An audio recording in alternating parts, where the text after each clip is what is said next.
ini Pak, pendahuluan, kemudian rumusannya,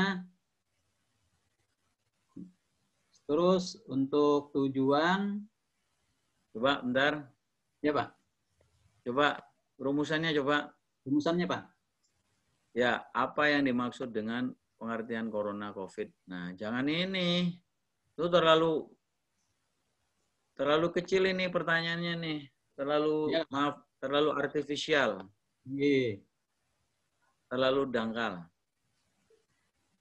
Jangan. Jadi Yang ini kalau jangan, apa yang dimaksud itu hanya perlu dijelaskan di dalam pendahuluan udah cukup. Oh iya, iya. Ya, coba yang itu enggak usah. Nah, coba dikembalikan ke judul, coba mana judulnya? Judulnya. Biar saya memahami pertanyaan yang pas seperti apa. Pandangan masyarakat terhadap eks-pasien corona perspektif sosiologi. Oke, pandangan masyarakat terhadap eks-pasien corona. Terus coba pandangan masyarakat. Ya, oke. Coba permasalahan. Yang permasalahannya tadi ini Pak. Ya, oke. Belum. Yang oke, bagaimanakah gejala-gejala pada pasien?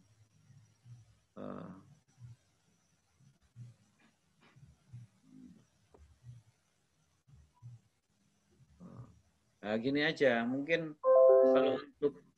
kalau untuk permasalahan pertama ini disebutkan saja. Kalau tadi pertanyaan yang ini aja gini, apa saja ciri-ciri gitu ya. Jadi apa saja ciri-ciri ya. Apa saja ciri-ciri pengidap. Pengidap Anda kata. Ciri-ciri pengidap.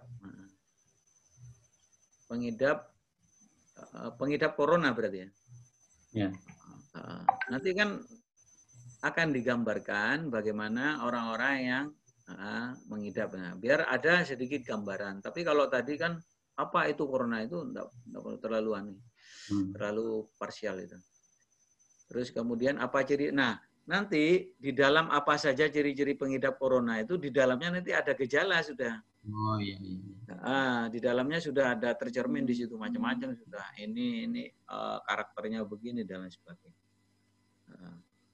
Terus bagaimana persepsi langsung saja disesuaikan. Bagaimana persepsi? Ya, bagaimana persepsi masyarakat terhadap pasien. Persepsinya pakai P jangan F. Persepsi masyarakat terhadap persepsinya terhadap pasien X corona.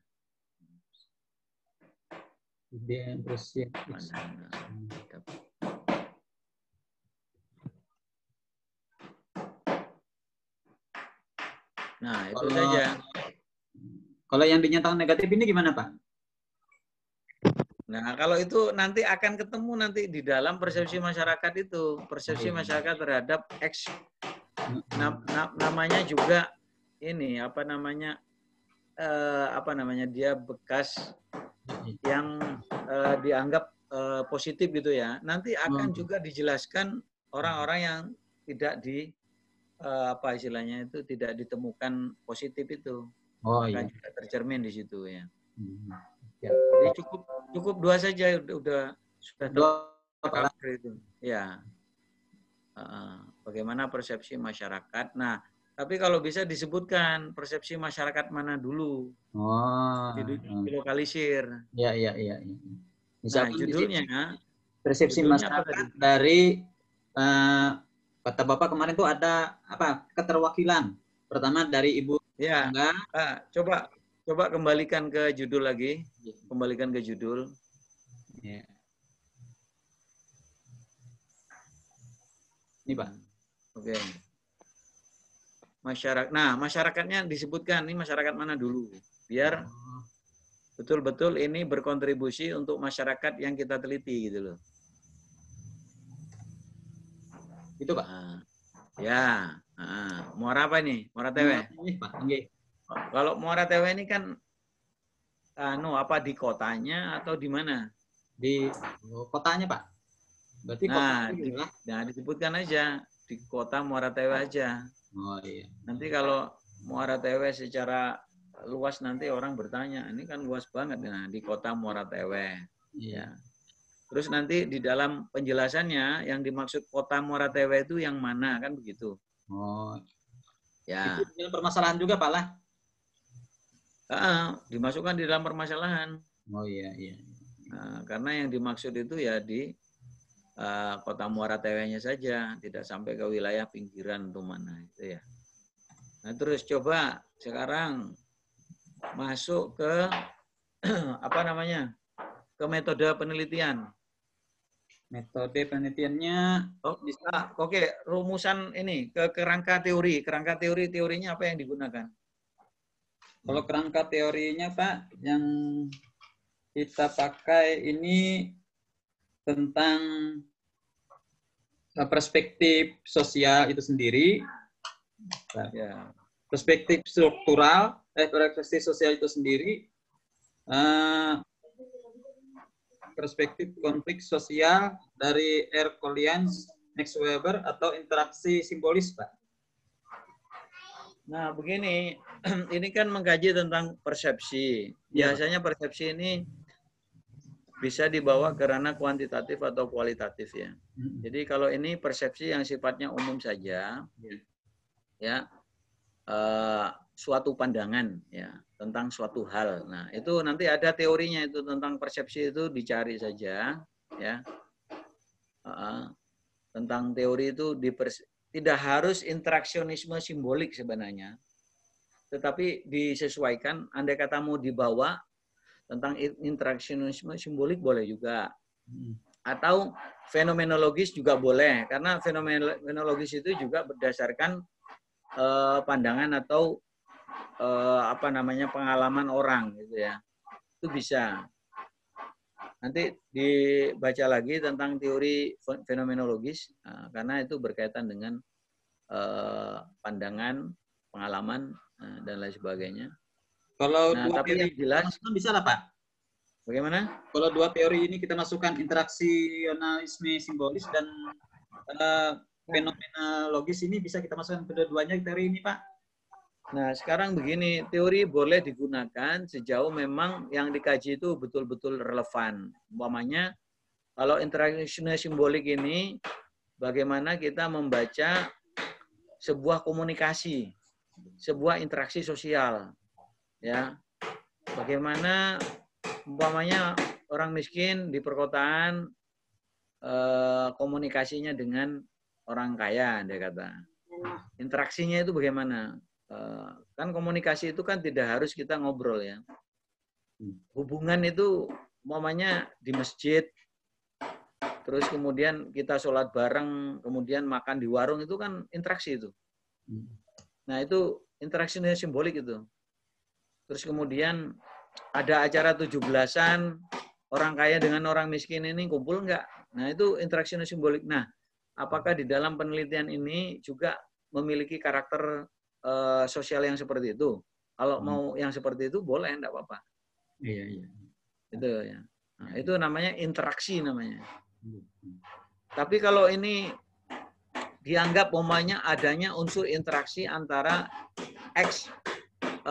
COVID ini dengan orang lain seperti apa, nah itu dianggap sebagai bagian interaksi simbolik, enggak apa-apa. Bisa. Oh iya. Memang seperti itu Pak ya rencananya. Ya. Memang seperti itu rencananya. Adanya pasien dengan yang non pasien lah ini. Nah, bisa. Jadi kan itu kan bisa juga karena kan ujung-ujungnya nanti komunikasi juga kan. Bagaimana COVID itu berinteraksi dengan orang-orang lain yang dianggap normal atau dengan masyarakat umumnya. Ya, bisa aja. Tapi jangan lupa untuk mengangkat tentang teori persepsi. Oh iya, ya. Siap. Nah, teori persepsi di dalam kerangka. Nah, sekarang kita masuk ke metodologi penelitian. Itu instrumen yang digunakan apa? Kalau metodologi penelitiannya kita memakai metodologi kualitatif saja, Pak. Ya, terus kemudian instrumen yang digunakan apa? Instrumen yang digunakan pertama pasien itu sendiri. Ya, kemudian kira-kira pasiennya ini kan rumah sakitnya ada berapa di sana? Rumah sakit, puskesmas atau bagaimana? Kalau kita ini kalau rumah sakit ini cuma satu, Pak, rumah sakit. Ya. Kemudian untuk yang menangani penanganan awal atau pendeteksian awal itu ada 2 puskesmas di Kota Muara Teweh nih, Pak. Ya. Oke. Terus kemudian untuk yang korban itu kira-kira berapa yang mau dijadikan informan? Kalau di korban itu kalau kita nih maunya ada keterwakilan saja, Pak. Misalkan dari ibu rumah tangga satu, kemudian dari ASN satu, kemudian dari golongan sesepuh atau orang tua yang dianggap tua di dalam suatu desa itu satu. Terus dari guru itu satu. Kemudian dari siswa juga satu gitu, Pak. Jadi adanya keterwakilan itu saja, Pak. Nah, bisa juga seperti ini.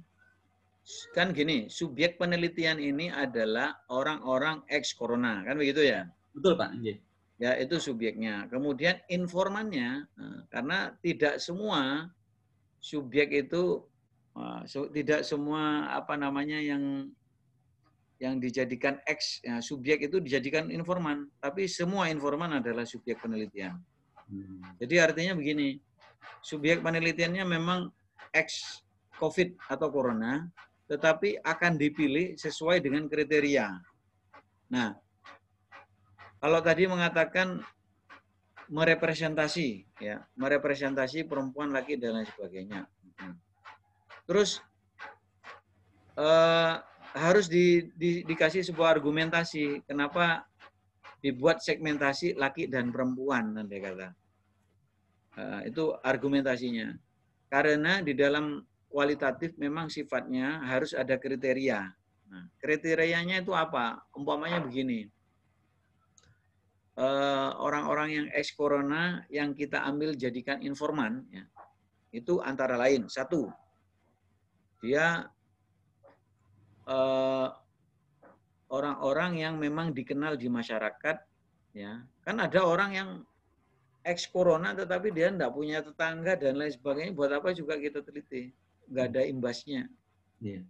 Tetapi orang-orang yang memang dikenal di masyarakat, tinggal di dalam masyarakat, kesehariannya berinteraksi, nah artinya akan ada perubahan pola interaksi pasca dia memiliki penyakit itu, gitu loh. Kan begitu. Jadi sebelum dia memiliki penyakit, interaksinya gimana? Nah, kalau sebelumnya dia sendiri memang nggak ada interaksi, dia orangnya terkucil, rumahnya sendirian dan lain sebagainya, kan buat apa diteliti, kan nggak perlu. Betul. Nah, jadi artinya Pak Eko nanti membuat sebuah kriteria, yang kriteria itu memang betul-betul menjadi dasar dan itu menjadi sebuah temuan. Nah, jadi cirinya namanya satu, ini masyarakat Muara Teweh yang memang sering berinteraksi di dalam masyarakat, nah rumahnya juga di lingkup masyarakat, gitu ya. Jangan sampai dia ini rumahnya jauh dari mana-mana, sendirian, tidak biasa interaksi. Nah orang nggak bisa diteliti anunya itu. Bagaimana dia berinteraksi lah, orang sebelumnya diisolasi atau di karantina kan dia belum, memang nggak biasa interaksi. Nah itu dibuatlah kriteria-kriteria tertentu sehingga ketemu ini harus umur sekian andai kata. Umur sekian andai kata. Atau ya terserah dari segi umur, dari segi letak dia tinggal di mana gitu ya. Atau boleh orang ini dipilih berdasarkan tempat tinggalnya. Umpamanya biar di sebelah utara di Muara Teweh itu ada wakilnya, dia diambil. Ini terserah nanti seperti apa, tetapi argumentasinya ada. Oh iya, siap. Ya, Pak Eko ya. Siap, Pak. Nah, kalau itu yang aja. itu dimasukkan di mana, Pak? Kalau kriteria tadi di teori ya, Pak? Kriteria di metodologi. Metodologi, Pak ya. Siap. Ya, nanti momennya gini. Subjek penelitian siapa?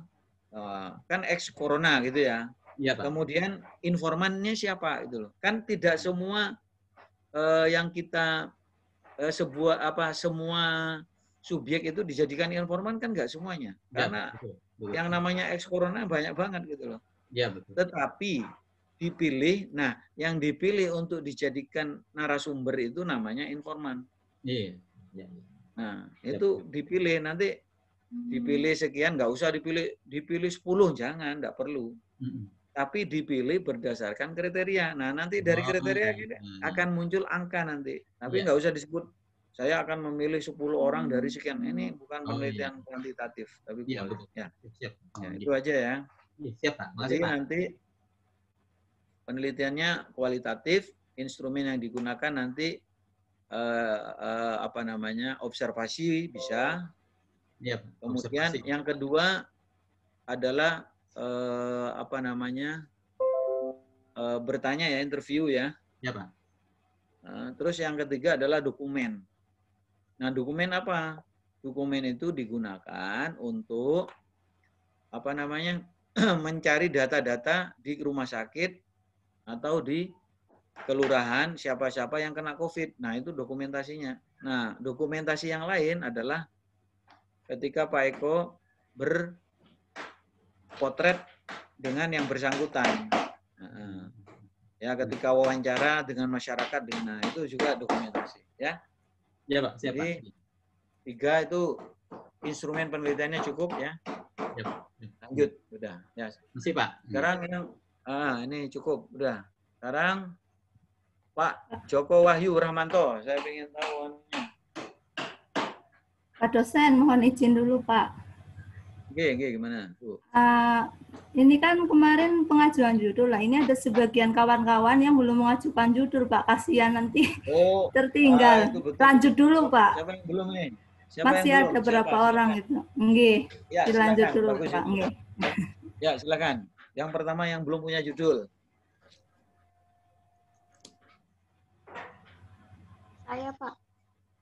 Ya, silakan. Saya di sini mau mengajukan judul tentang analisis faktor-faktor yang mempengaruhi permintaan kredit konsumtif pada lembaga BMT di daerah Kuala Pembuat. Wah, ini ekonomi banget ini. Terus untuk rumusan masalahnya itu kayak apa saja yang kayak mempengaruhi permintaan kredit konsumtif tersebut. Terus bagaimana sistem kredit pada BMT dalam perspektif Islamnya gitu itu. Oke. Kira-kira aspek mana yang merujuk pada aspek sosial dalam penelitiannya Mbak Devi ini?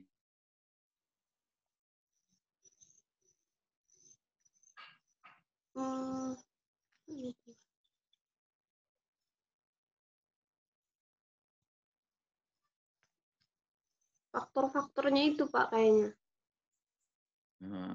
Ini ilmiah jadi jangan kayaknya ya.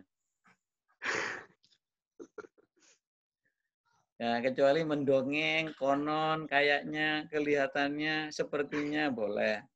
Nah, ini penelitian nanti ngomong konon, nah ini dikira dongeng nanti penelitian. Gimana? Nggak apa-apa. Yang mana aspek sosialnya yang mana? Di faktornya ini Pak, soalnya ya, disebutkan kemarin ya. Faktornya tadi dibaca coba.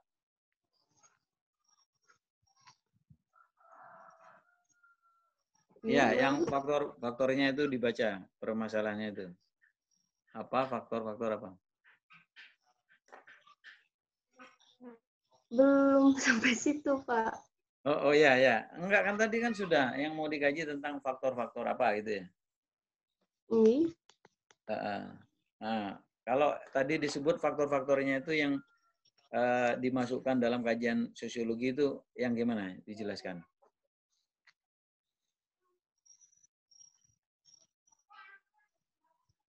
Saya masih dalam judulnya sih, belum ke keseluruhannya itu.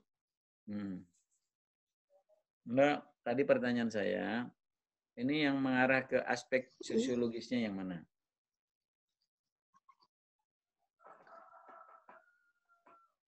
Nggak apa-apa, tenang aja. Ini cuma nanya aja kok, ngetes aja saya ini, Mbak Devi. Jadi nggak perlu yang ini, nggak usah yang tegang, biasa aja. Kan saya selalu membenarkan siapapun. Ya. Aja bukan ujian kompre. Yang mempengaruhi permintaan kredit itu, Pak. Nah, itu pinter gitu kok. Jawabnya gitu aja kok susah. Bener aja udah itu. Saya kan cuma ngetes aja. Ya. Dengar nggak suara saya? Dengar? Putus-putus, Pak, suaranya. Oh gitu? Ya. Ya. Ya, apa namanya, sinyal boleh putus, tapi silaturahim jangan terputus ya. Oke, bagus ya. Ya, oke. Jadi punya Mbak Devi itu udah betul tadi. Jadi aspek-aspek yang mempengaruhi permintaan dan lain sebagainya tadi ya, kredit itu udah betul itu. Aspek sosiologi itu. Tapi memang yang terlihat aspek ekonominya ini menonjol banget ini. Jadi teori ekonominya ini yang menonjol banget. Tapi itu udah masuk ranah sosiologis. Itu lanjut saja. Tapi permasalahannya apa nanti kira-kira?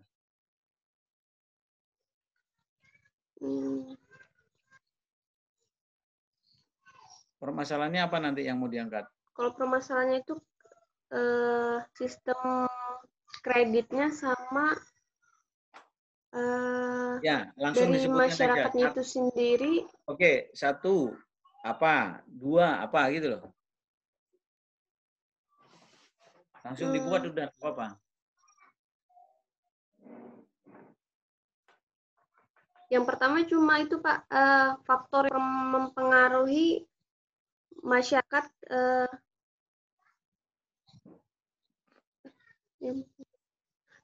faktor yang mempengaruhi permintaan tingginya kredit konsumtif pada masyarakat. Terus keduanya bagian sistem kredit pada lembaga BMT itu sendiri.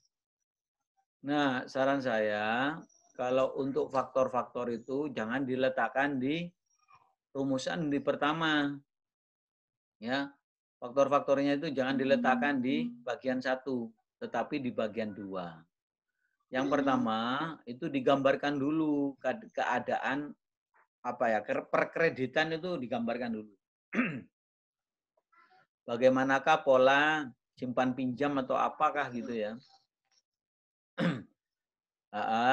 Terus kemudian baru masuk ke ranah apa faktor-faktor yang melatari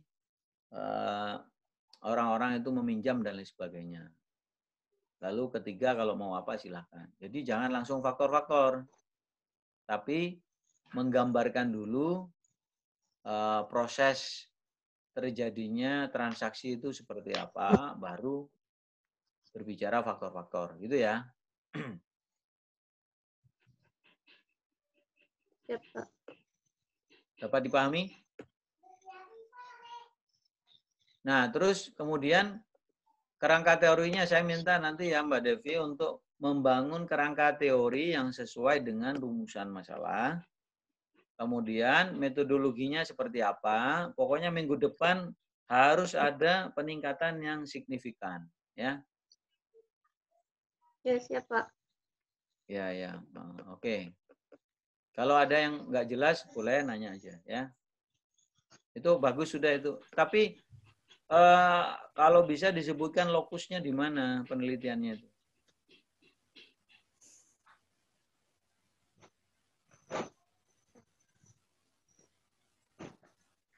Penelitiannya di mana? Ini Pak, di daerahnya gitu Pak? Iya, daerahnya di mana?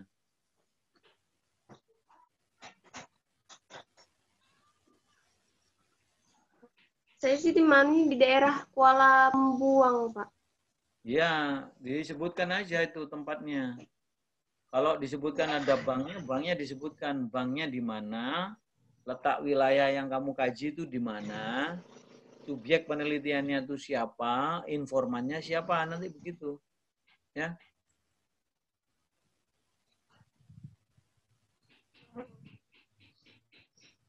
Maaf Pak dosen, sepertinya sinyal sih jelek. suaranya nggak kedengaran sama sekali.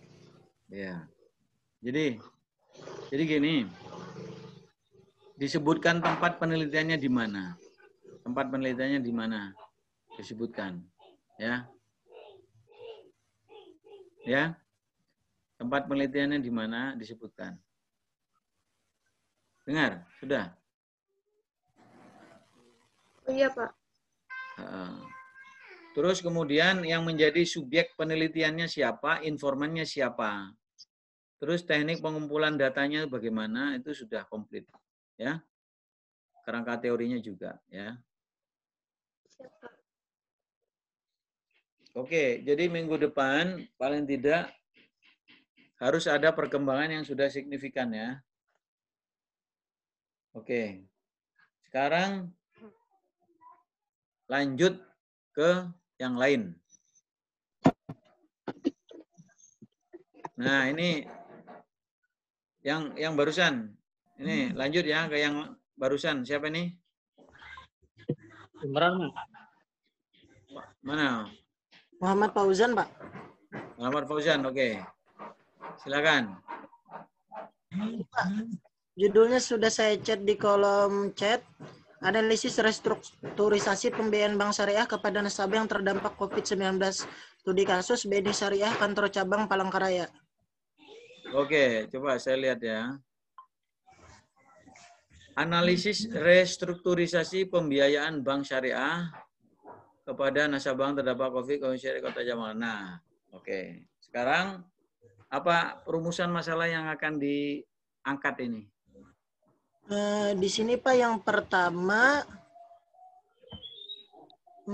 apa saja faktor-faktor yang mempengaruhi keputusan BNI Syariah untuk melakukan restrukturisasi pembiayaan kepada nasabah yang terdampak COVID-19? Ya, terus habis itu yang kedua? Yang kedua, bagaimana proses dan hasil restrukturisasi pembiayaan BNI Syariah kepada nasabah yang terdampak COVID-19? Hasil restrukturisasi. Iya, Pak. Nah, terus kemudian ini desain penelitiannya, penelitian apa ini? Kualitatif, Pak. Oh ya, siapa yang akan jadi subjek penelitiannya nih? BNI Syariah Kantor Cabang Palangkaraya, Pak. Nah, siapa yang jadi informannya? Informan mungkin karyawan unit terkait, Pak. Begitu ya? Iya, Pak. Ada melibatkan nasabah apa enggak?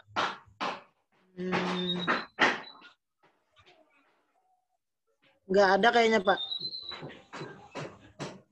Begitu.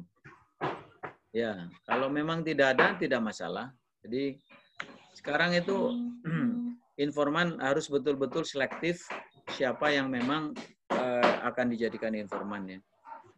Jadi ditakutkan dia seharusnya jadi informan dan ternyata tidak. Terus kemudian instrumen yang akan digunakan apa? Instrumen penelitiannya apa? Belum tahu ini, Pak. Lah yang jelas nanti apa observasi, interview, kuesioner, kemudian dokumentasi. Nah, disesuaikan nanti ya. Iya, Pak. Oke. Pokoknya minggu depannya lagi saya tunggu yang lebih komprehensif lagi ya. Oke, kita lanjut ke yang lain. Pak siapa? Saya, Pak. Siapa? Saya, Pak. Ya, silakan. Pak siapa? Tri, Pak. Ya, silakan. Saya mau mengambil judul bagaimana peran asuransi sosial kesehatan di masyarakat Sampit terhadap perspektif ekonomi Islam, Pak. Bagaimana? Bagaimana peran asuransi sosial kesehatan di masyarakat Sampit terhadap perspektif ekonomi Islam? Oke, diulang lagi, sekali lagi. Bagaimana peran asuransi sosial kesehatan di masyarakat Sampit terhadap perspektif ekonomi Islam? Karena kan selama ini kan orang menganggap bahwa asuransi. Terus gimana? Iya, soalnya kan kebanyakan masyarakat sekarang itu menganggap asuransi itu sesuatu yang bisa dikatakan kalau yang menurut orang-orang yang mungkin alim gitu Pak, bisa oh itu haram, itu ini gitu Pak. Jadi saya mau menggali lebih dalam lagi Pak terkait dengan hal itu.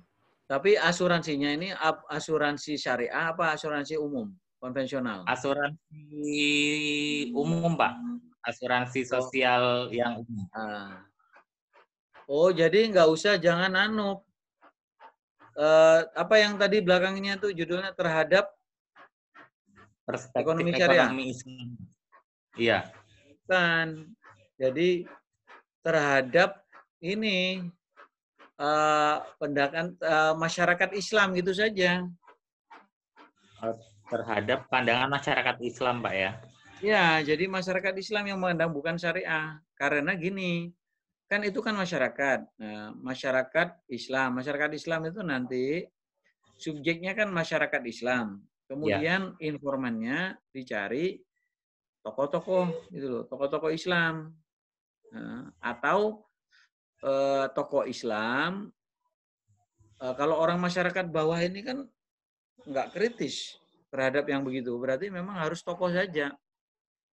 Jadi nanti yang dicari tokohnya saja, tokoh pandangan dia, atau orang-orang Islam yang memiliki koneksi atau interaksi dengan itu asuransi tadi, atau orang-orang Islam yang menjadi nasabah di bank itu loh, ya. Nanti terus kemudian bisa juga informan di luar orang yang tidak menjadi nasabah. Nanti akan terlihat di situ. Kalau orang yang menjadi nasabah, tentu dia sudah berpikiran positif terhadap asuransi itu, kan begitu. Tetapi orang yang tidak menjadi nasabah di situ, tentu dia punya pandangan lain. Mungkin dia menganggap bahwa bank itu tidak bank yang syariah, sehingga dia tidak mau. Nah, bisa saja. Jadi diambil dari orang yang memiliki pandangan nasional, yang kedua orang-orang yang memiliki pandangan yang taat keagamaannya. Nah, kalau itu saran saya. Gimana?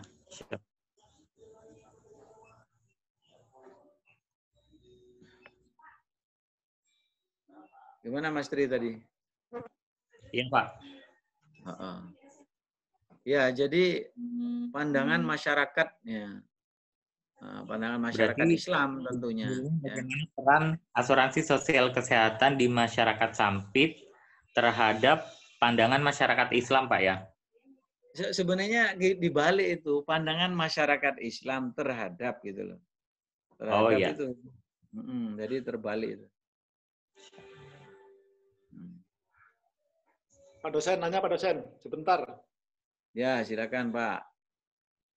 Ini cuma sekedar bikin makalah kan Pak, bukan atau jurnal, bukan tesis. Tapi bukan sekedar loh Pak.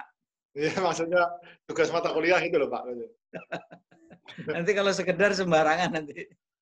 Insya Allah enggak Pak. Ya gimana Pak Selamat.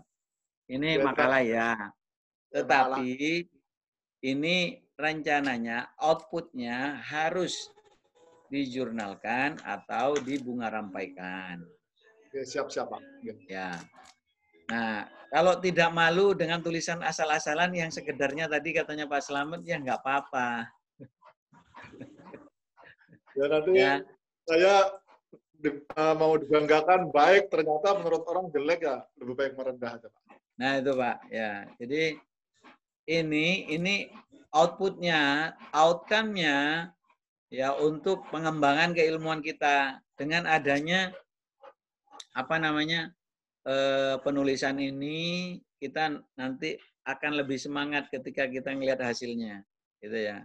Oh ini ada hasilnya, ini tulisan saya udah ada ISSN, nah bangga juga rasanya. Nah itu memotivasi kita sehingga kita ketika mau menulis itu enggak malas lagi gitu loh, ada motivasi. Nah itu namanya outcome, efek dari Nah, jadi bukan hanya sekedar ini sudah jadi jurnal selesai ya sudah nggak ada kegiatan lagi. Nah itu output saja itu. Nah kita maunya adanya outcome sehingga ini berkelanjutan, tidak hanya berhenti di sini. Nah, nanti mungkin Pak Slamet mau nulis tentang pertanian, kemudian Pak saya mau ini bikin buku. Ini kemarin gini ya, ini nyetak di mana saja boleh. Nah kebetulan saya itu juga pimpinan jurnal ya, jurnal Daun Lontar namanya.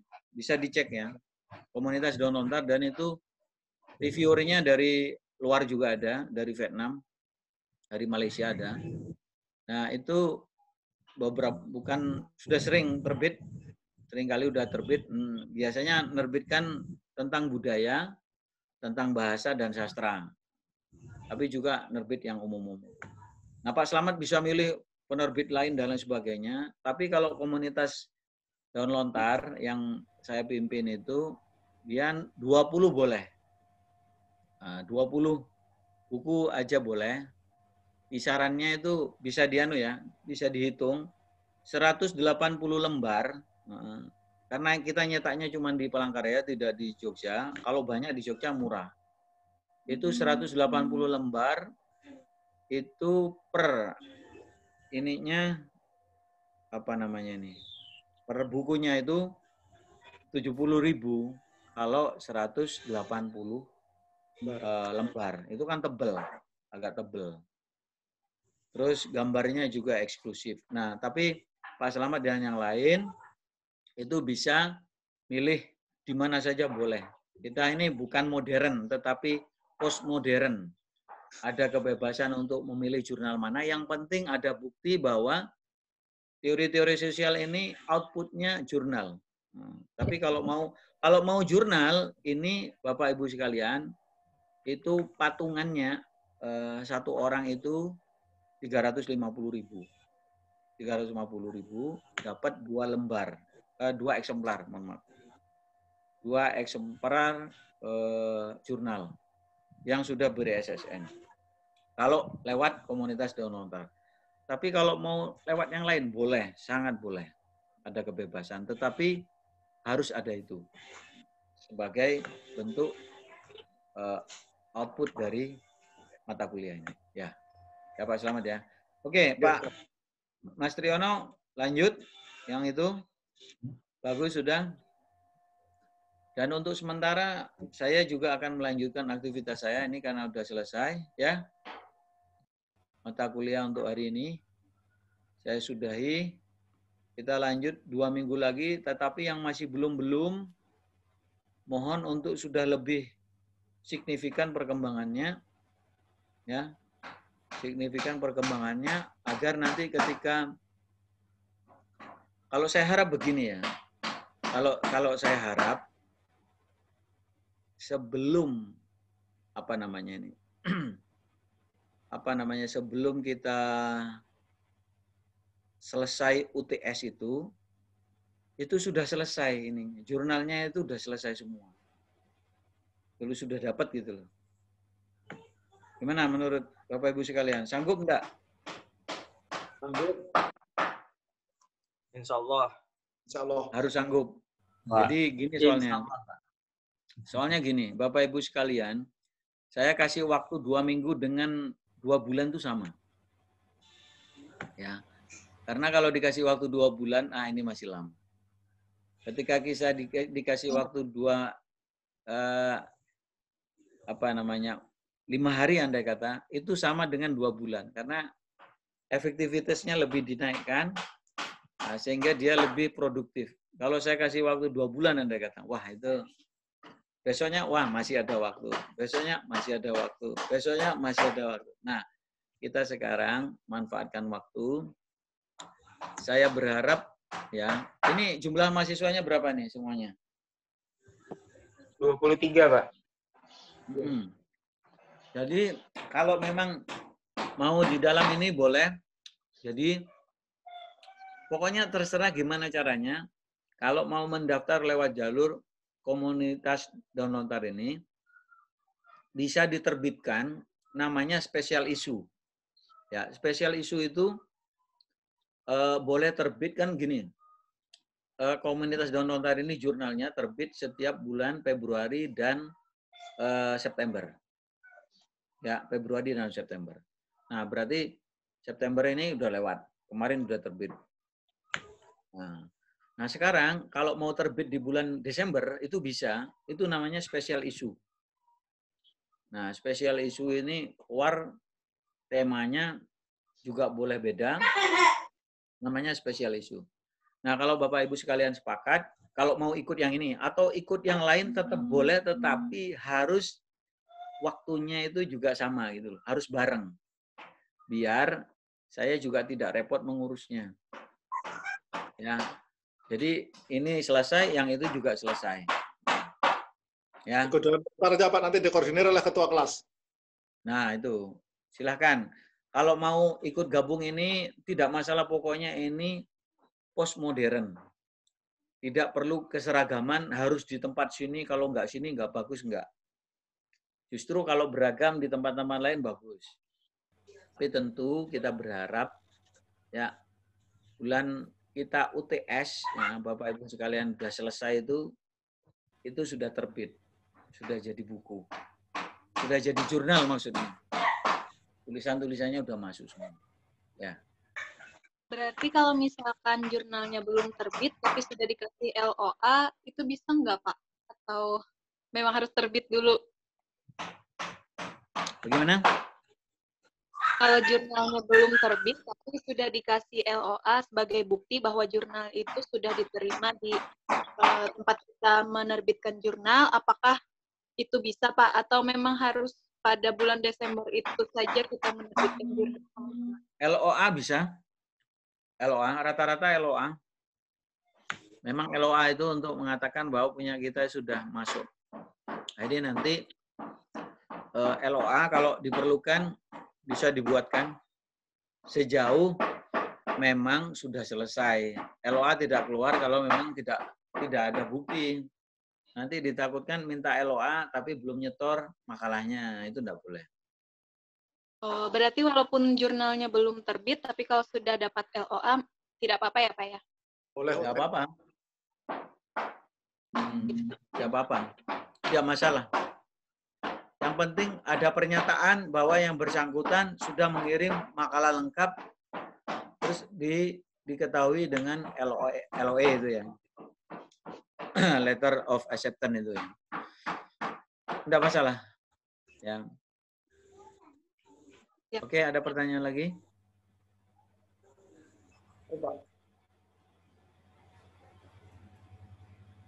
Oke, kalau tidak ada, kita sudahi untuk pertemuan hari ini. Mudah-mudahan apa yang kita dapatkan berkah, walaupun sesedikit, seapapun, mudah-mudahan menjadi berkah buat kita semua. Yang lain yang belum, judulnya dilengkapi lagi, di perkembangannya lebih dipantau, diseriusi, apa yang tidak paham ditanyakan. Ya. Oke, nanya lewat Japri saya terima.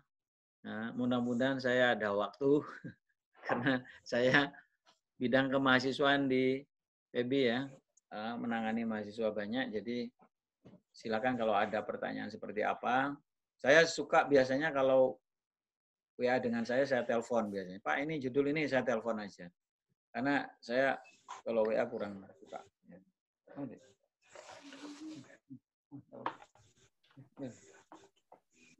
Ya. Oke, itu dulu ya. Terima kasih dan sukses selalu untuk semuanya. Semoga berkah dan disukseskan selalu. Assalamualaikum warahmatullahi wabarakatuh. Waalaikumsalam warahmatullahi wabarakatuh. Terima kasih Pak. Terima kasih Pak.